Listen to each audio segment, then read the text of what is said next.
Hello दोस्तों, आज उम्मीद करता हूँ आप सब ठीक होंगे and you might be enjoying your life.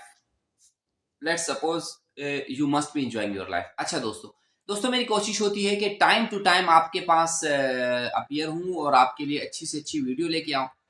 और चूंकि most of my subscriber they are pharmacist और उनमें से बहुत सारे सेल्स पीपल हैं, उनमें से बहुत सारे रिटेल फार्मेसी के लोग हैं, उनमें से बहुत सारे हॉस्पिटल फार्मासिस्ट के लोग हैं, मार्केटिंग के लोग हैं, सेल्स के लोग हैं और कुछ कॉमन पीपल भी होंगे जो मेरी वीडियो वॉच करते होंगे। तो मेरी कोशिश है कि हर दफ़ा मैं आपको कुछ अच्छा और इंटरेस्टिंग चीज़ें ला के दूँ ताकि आपकी नॉलेज में भी इजाफा हो और उसके साथ साथ आपकी जो प्रोफेशनल लाइफ है उसमें भी आपको काफ़ी उससे बेनिफिट हो। दोस्तों, आज मैं आपको ये बताने जा रहा हूं कि जब एक एक कस्टमर किसी आउटलेट पे जाता है तो वो किस तरह परचेजिंग करता है, वो किस तरह डिसीजन मेकिंग करता है कोई भी प्रोडक्ट परचेज करने के लिए। मेरी कोशिश होगी कि मैं अपने इस आइडिया को एक दो एग्जांपल्स भी देके आपको समझाऊं ताकि आपको क्लियर भी हो, आप उसको एंजॉय भी करो और आप उससे फर्दर बेनिफिट्स भी लो। देखिए, सबसे पहले आप याद रखिएगा कि टिप्स फॉर सक्सेसफुल सेलिंग। अगर आप आप काउंटर के इन साइड हैं और आपके पास जो काउंटर पे आ रहा है एज अ कस्टमर, जब वो आता है और आपको ये पता हो कि ये क्या सोच रहा है, तो आपके लिए आसान हो जाता है अपनी प्रोडक्ट को सेल करने के लिए। देखिए, याद रखिएगा कि कभी भी as a customer, as a consumer, जब भी आपके पास कोई कोई इंसान आता है तो वो हमेशा जब भी कोई चीज परचेस करता है तो वो रिलेट कर रहा होता है। बेसिकली क्या रिलेट कर रहा होता है? दो चीजें, क्वालिटी और प्राइस। यानी फॉर एग्जांपल अगर हम प्राइस पे बात करते हैं तो अगर आपके पास एक कस्टमर आता है तो जब वो आपसे कोई चीज परचेस करता है तो वो रिलेटिव प्राइस देख रहा होता है। अब रिलेटिव प्राइस में वो डिपेंड करता है कि वो कस्टमर कहां जाके कन्विंस होता है। हमेशा हम एज अ ह्यूमन बीइंग भी, हम अगर किसी चीज को समझते हैं तो वो दूसरी चीज की रिलेशन में। फॉर एग्जाम्पल आप कॉमन लाइफ से एक एग्जाम्पल ले लीजिए कि अगर आपको कोई कहता है कि अंधेरा, तो बेसिकली अंधेरा क्या है? रोशनी का ना होना अंधेरा है। इसी तरह अगर आपको कोई कहता है फॉर एग्जाम्पल के कोई चीज गर्म है, तो वो गर्म है क्यों है कि वो ठंडी नहीं है। ये हम कंपैरिजन कर रहे होते हैं कि यानी हॉट ड्रिंक और कोल्ड ड्रिंक, तो कोल्ड को हम हॉट के साथ कंपेयर करते हैं लेकिन this is called cold drink, होती वही ड्रिंक है। इसी तरह जब आपके पास कस्टमर आ रहा होता है तो जब जब जब वो, आपने देखा होगा इवन आप जो रिटेल स्टोर्स पे आप खुद भी जाते हैं एज अ कस्टमर बन के, तो आप भी एज अ कस्टमर आप चीज़ों को कंपेयर कर रहे होते हैं कि ये जो प्रोडक्ट है इसकी प्राइस इतनी है, ये प्रोडक्ट है इसकी प्राइस इतनी है, मैन्युफैक्चरिंग इसकी ठीक है, इसकी पैकेजिंग भी ठीक है, तो मैं क्यों ना ये लो प्राइस की प्रोडक्ट लूँ। ये है वन टाइप ऑफ कस्टमर। दूसरा कस्टमर जाता है, वो सोचता है कि नहीं यार, कंपनी सेम है और कंट्री सेम है लेकिन इसकी प्राइस कम है, इसकी प्राइस ज़्यादा है, तो हो सकता है इसकी क्वालिटी बेहतर हो, मैं हाई प्राइस की प्रोडक्ट ले लेता हूँ। अब मैं आपको एक इंटरेस्टिंग एग्जांपल बताता हूँ जो आप इंजॉय करेंगे और आपको काफ़ी लर्निंग होगी उससे। एक वॉशिंग मशीन बनाने वाली कंपनी, जिन्होंने अपनी वॉशिंग मशीन की एक प्रोडक्ट मार्केट में लॉन्च की और उन्होंने काफ़ी सारा बिजनेस किया। लेकिन आपको पता है कि एक बिजनेस या प्रोडक्ट साइकिल होती है, जहां प्रोडक्ट साइकिल में भी एक वक्त आता है कि प्रोडक्ट की सेल्स जो है ना वो फिर स्टेगनेंट हो जाती है और कंपनी तो एक्सपेक्ट कर रही होती है कि सेल बढ़े लेकिन वो एक स्टेगनेंट पोजीशन पे आ जाती है। फिर मार्केटियर बैठ के स्ट्रेटजी बनाते हैं कि अब हम इसको फर्दर भी सेल को इम्प्रूव करना होता है। तो अब हुआ ये कि जो वॉशिंग मशीन की कंपनी थी, उन्होंने क्या किया, देखिए उन्होंने कस्टमर के माइंड के साथ खेला। उन्होंने कस्टमर के माइंड के साथ खेलने के लिए क्या किया? अच्छा, इंटरेस्टिंग बात यह है कि मार्केटिंग की कंपनी ये खुद भी अज्यूम नहीं कर रही थी कि इस तरह कुछ होगा।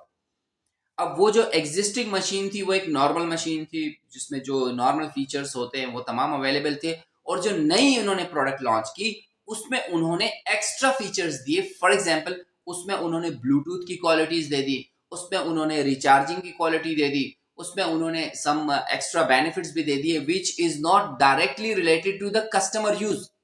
लेकिन किया क्या कंपनी ने जो एग्जिस्टिंग प्रोडक्ट थी उसकी जो प्राइस है उससे कम से कम 25% इंक्रीज किया था नई प्रोडक्ट में। फॉर एग्जाम्पल, अगर हम कहते हैं कि जो जो प्रोडक्ट थी वो 1000 की थी, तो इन्होंने यहाँ आके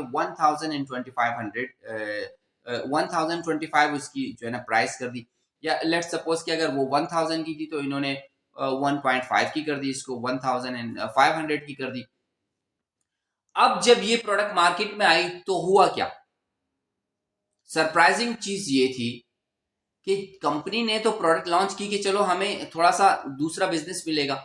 कंपनी ने मंथ एंड पे या जो उनका साइकिल एंड होता है उसके ऊपर जब सेल्स देखी तो सरप्राइज हुए। और उन्होंने क्या सरप्राइजिंग थिंग उनके लिए क्या था कि जो उनकी जो जो एग्जिस्टिंग प्रोडक्ट थी जो 1000 की थी उसकी सेल काफी बढ़ गई। अब फिर स्टडी की गई, आपको पता है जो भी जो मल्टीनेशनल ऑर्गेनाइजेशंस हैं वो बाकायदा स्टडी करती हैं, कंज्यूमर एंड पे जाके अपने जो जो फाइनल कस्टमर होते हैं उनसे डिस्कस करते हैं कि आपको आपको ऐसा क्या लगा वगैरह वगैरह। तो उनको ये फील हुआ, उन्होंने ये एनालाइज किया कि जब हमने जो नई प्रोडक्ट लॉन्च की उसकी प्राइस काफी बढ़ा दी थी यानी प्रीवियस प्रोडक्ट से, और उसके अंदर कुछ इस तरह के बेनिफिट्स दिए कि जो इतने यानी अपीलिंग नहीं थे कस्टमर के लिए।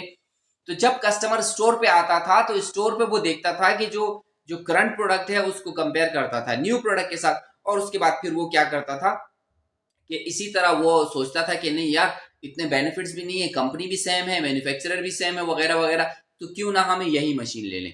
तो इस तरह क्या हुआ कि कस्टमर ने रिलेटिव प्राइसेस को देखते हुए वो जो एग्जिस्टिंग प्रोडक्ट थी वो ले ली, और इस तरह कंपनी की सेल्स बढ़ गई। तो ये थी द फर्स्ट एग्जांपल दैट के अ कंज्यूमर और a customer looks for relative prices. वो तभी जब उसको प्राइस अच्छी लगती है जब उसी के मैन्युफैक्चरिंग या क्वालिटी में दूसरी हाई प्राइस प्रोडक्ट अवेलेबल होती है। This was the first example. अब इसी एग्जांपल को आप को मैं एक और एग्जांपल देता हूं इसी एग्जांपल से रिलेटेड। आपने सुना होगा स्टारबक जो कॉफी है, उन्होंने अपनी जो है ना व्हाट शुड आई से, जो उनके जो रेगुलर साइज कप था कॉफी का वो सेल करते रहे, रेगुलर साइज कप था। फिर उन्होंने क्या किया कि उन्होंने रेगुलर साइज से थोड़ा सा बढ़ा के एक कप यानी साइज में बढ़ा दिया, जो रेगुलर साइज से कप थोड़ा सा बढ़ाया, और फिर उन्होंने वो सेल करना शुरू कर दिया। अब कुछ टाइम हुआ और उन्होंने देखा कि जो नया उन्होंने साइज इंट्रोड्यूस किया हुआ है मार्केट में उसकी तो एज सच कोई मतलब अप्रिशिएबल और सिग्निफिकेंट कोई सेल आ ही नहीं रही, जबकि प्राइस भी कंपैरेटिवली कम रखी थी उन्होंने इसके मुकाबले में, रेगुलर साइज के मुकाबले में। तो उन्होंने यही स्ट्रेटेजी, कौन सी स्ट्रेटेजी, रिलेटिव प्राइसेस की स्ट्रेटेजी के बेसिस पर उन्होंने एक थर्ड कप लॉन्च किया। यानी अब फॉर एग्जांपल जो पहला था that was of like 100 ml, second उन्होंने किया था 200 ml का। अब जो फोर्थ थर्ड उन्होंने लॉन्च किया तो दैट वाज 300 ml, लेकिन प्राइस डिफरेंस रखा उन्होंने। अब इन्होंने इसी स्ट्रेटेजी को बेस किया और जब ये प्रोडक्ट इन्होंने थर्ड साइज यानी 300 ml का लॉन्च किया था तो they have noticed and they have witness कि जो उनका जो 200 ml का जो कप साइज था उसकी काफी सेल इंक्रीज हो गई। क्यों हुई? इसका यही रीजन है कि जो कस्टमर, उन्होंने उनको आपने ऑप्शन दे दिए कि फर्स्ट सेकंड थर्ड। तो अब कस्टमर उमूमन क्या करता है, वो चाहता है कि वो मिडिल में जाके इस तरह का डिसीजन लेके उसको रिग्रेट ना होना पड़े कि ये तो कम था वो तो बहुत ज्यादा था तो मैं यहां ले लेता हूं। इसी तरह आपके लिए एज अ रिटेल पर्सन जब भी आप अपने कस्टमर से बात कर रहे होते हैं और अगर आप उसको उनको या कस्टमर को रिलेटिव प्राइसेस बताते हैं तो ये बड़ा आसान हो जाता है कि जो प्रोडक्ट आप सेल करना चाहते हैं कोशिश कीजिएगा उसको मिड में रखिएगा। आप उनको हाई प्राइस बताइए, आपका मिड प्राइस है और लेस प्राइस है, तो फिर कस्टमर डिसाइड करता है based on his decision that के जो मिड ऑप्शन है उसके लिए जाना चाहिए। तो दोस्तों I hope that you have enjoyed the examples and you have enjoyed this general knowledge. उमूमन लोगों को पता होता है लेकिन शायद नोटिस में कम आता है। तो दोस्तों इंशाल्लाह hopefully to see you in the next video in some very good